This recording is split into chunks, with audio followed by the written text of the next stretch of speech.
बच्चे को बुखार है और साथ में दर्द भी है। क्या सिर्फ पैरासीटामोल काफी है या कुछ और देना चाहिए? आज हम बात करेंगे एक बहुत ही कॉमन लेकिन पावरफुल कॉम्बिनेशन की, आइबुप्रोफेन पैरासीटामोल सिरप की, जो बच्चों में बुखार के साथ साथ किसी भी तरह के दर्द और सूजन में दिया जाता है। हम जानेंगे यह दवा बच्चों को किन किन कंडीशन में दिया जाता है और बच्चे की उम्र या वजन के हिसाब से इसकी सही डोज कितनी दी जाती है और इसे देने पर बच्चे में क्या कुछ साइड इफेक्ट हो सकते हैं। वीडियो को बिना स्किप किए अंत तक देखिएगा ताकि आपको इस दवा के बारे में सही जानकारी मिल सके। तो चलिए शुरू करते हैं।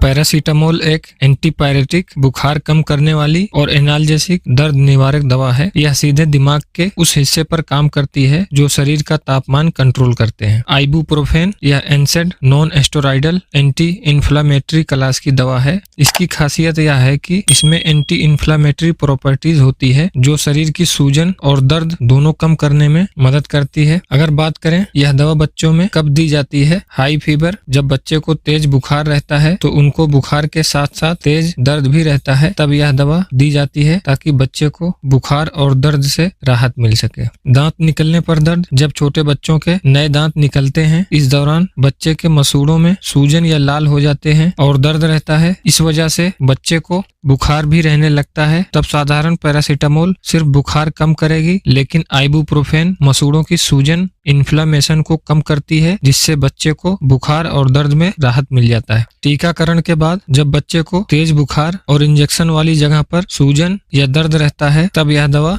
दी जाती है। क्योंकि इसमें आइबुप्रोफेन होता है, यह दवा इंजेक्शन वाली जगह की सूजन और लाली को कम करता है, जिससे बच्चे को इन सभी समस्याओं में आराम मिल जाता है। कान और गले में इन्फेक्शन, बच्चों में अक्सर सर्दी, जुकाम या वायरल की वजह से कान में तेज दर्द होने लगता है। यह दर्द इतना ज्यादा रहता है कि बच्चा लगातार रोता है और कान को हाथ भी नहीं लगाने देता। यहाँ पर आइबुप्रोफेन पैरासीटामोल का कॉम्बिनेशन दो तरह से काम करता है। पैरासीटामोल बुखार को कम करती है, वहीं आइबुप्रोफेन कान के अंदर की नलियों में जो सूजन, इन्फ्लामेशन आई है उसे कम करती है। जब सूजन कम हो जाती है तो कान के अंदर का दबाव घट जाता है और बच्चे को दर्द में तुरंत आराम मिल जाता है। ऐसे ही टॉन्सिल या गले में दर्द रहता है, जब बच्चे को कुछ भी निगलने में तकलीफ होती है तब यह दवा गले की सूजन को कम करके खाने पीने में आसानी पैदा करती है। इसके अलावा जब बच्चे खेलते कूदते वक्त अक्सर गिर जाते हैं, जिससे उन्हें किसी भी जगह चोट या सूजन आ जाती है, ऐसी चोट में बाहर से तो खून नहीं निकल लेकिन अंदर ही अंदर भारी सूजन आ जाती है या नीला पड़ जाता है, तब यह दवा एंटी इन्फ्लामेटरी की तरह काम करती है। यह सूजन को कम करती है और दर्द में राहत दिलाती है। इसके अलावा ये दवा सभी तरह के दर्द और सूजन को कम करने में मदद करती है। बस एक बात ध्यान रखें, इसे पेट दर्द में ना दें क्योंकि यह पेट की जलन बढ़ा सकती है। पेट दर्द के अलावा यह किसी भी दर्द या सूजन में रामबाण है। तो अब जान लेते हैं यह दवा मेडिकल स्टोर पर किन किन नामों से आपको मिल जाएगी। इसके जो पॉपुलर ब्रांड नेम है, Combiflam suspension, Ibugesic plus suspension, Flexon suspension, Ibukind plus suspension. इसके अलावा अगर आपको कोई और ब्रांड मिले तो घबराने की बात नहीं है, आप बस दवा का कंपोजिशन चेक करें। अगर उसमें दवा आइबुप्रोफेन पैरासीटामोल है तो उसे आप ले सकते हैं। अब बात करते हैं इसकी स्ट्रेंथ और सही डोज की। आमतौर पर 5 ml सस्पेंशन में आइबुप्रोफेन 100 mg और पैरासीटामोल 162.5 mg दवा होती है। तो अब जान लेते हैं इसकी सही डोज क्या है। दवा कभी भी बच्चे के वजन के हिसाब से तय की जाती है। जैसे पैरासीटामोल की डोज 15 mg पर kg होती है और आइबुप्रोफेन की डोज 5 से लगाकर 10 mg प्रति किलो के हिसाब से दी जाती है। आप इसमें बिल्कुल कंफ्यूज ना हो, मैं आपको सरल भाषा में बता देता हूँ। जैसे किसी बच्चे का वजन अगर 10 किलोग्राम है तो उसे 5 ml दवा दी जा सकती है। और अगर कैलकुलेशन में समझें तो इसमें हमेशा आइबुप्रोफेन के हिसाब से निकाला जाता है। आइबुप्रोफेन की डोज 5 से लगाकर 10 mg पर kg होती है। जैसे बच्चा 10 kg का है और 10 mg पर kg के हिसाब से देना है। 10 × 10 = 100 mg। अगर ml में देखें तो 5 ml होता है। इसे दिन में 2 या 3 बार डॉक्टर द्वारा लेने की सलाह दी जाती है। दोस्तों, वजन और बीमारी की गंभीरता के आधार पर डोज बदल सकती है, इसलिए